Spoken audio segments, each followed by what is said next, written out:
बहुत बार ना ये सवाल लोगों से करता रहा हूँ, और ऐसे तो बेवकूफ़ाना भी हो सकता है और मासूम भी, कि जैसे कुछ ऐसी नौकरियाँ होती हैं जिनमें ना बहुत साफ तौर पर शायद ये नहीं बता सकते कि अगर उस नौकरी को ये 4 लोग कर रहे हैं अलग-अलग कंपनियों में या वहीं पर, तो ये इससे बेहतर कैसे काम कर रहा है। तो गार्ड्स का काम भी लगभग ऐसा लगता है कि अब शहरों में खड़े हैं वो, है ना? उनका ये काम है कि कोई आया, नोट किया, जाने दिया, कोई दिक्कत है तो हैंडल की। किसी गार्ड के परफॉर्मेंस का हिसाब किताब ये कंपनियां रखती कैसे हैं, हम आम लोगों को बिल्कुल नहीं पता जी। इसका क्या हिसाब किताब होता है। जब SIS जब स्टार्ट हुआ था तो उस समय जैसे ये गार्ड ज्वाइन करता है कंपनी को, उसके नाम पर एक फाइल बन जाता था और हर महीने उसके काम पे उसका क्या परफॉर्मेंस था, क्या कमी थी, क्या उसने अच्छा किया, वो एक नोट बनता था। और ये फाइल रखा रहता था पटना में, जहाँ उनका हेडक्वार्टर्स था उस समय। तो वो सिस्टम जो था, जो एक रिकॉर्ड करने का, वो सिस्टम पहले से ही था SIS में।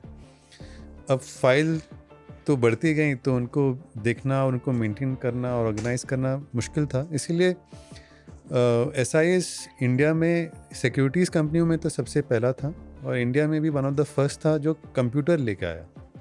एंड ये 1980-1980s की बात है, जब राजीव गांधी के प्राइम मिनिस्टर के अंडर वो जो कंप्यूटर रेवोल्यूशन हुआ 84। हाँ, 84 के बाद।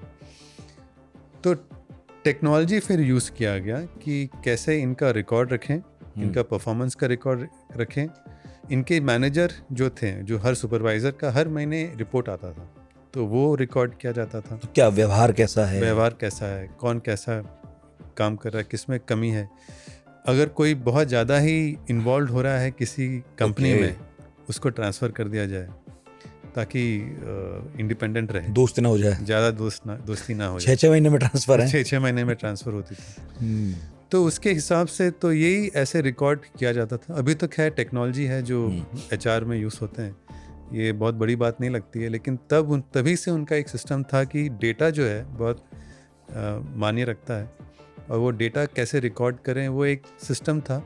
और वो सिस्टम इसलिए बना क्योंकि स्टार्टिंग में रिटायर्ड आर्मी लोग ही नहीं, रिटायर्ड ब्यूरोक्रेट्स और रिटायर्ड पुलिस ऑफिसर को भी रणवीर किशोर ने काफ़ी लाया कंपनी में, क्योंकि उनको मालूम था कैसे एडमिनिस्ट्रेशन करना है, वो फाइलिंग सिस्टम, एक ऑफिस कैसे चलाना उनको मालूम था। तो वो एक सिस्टम तभी से चालू था।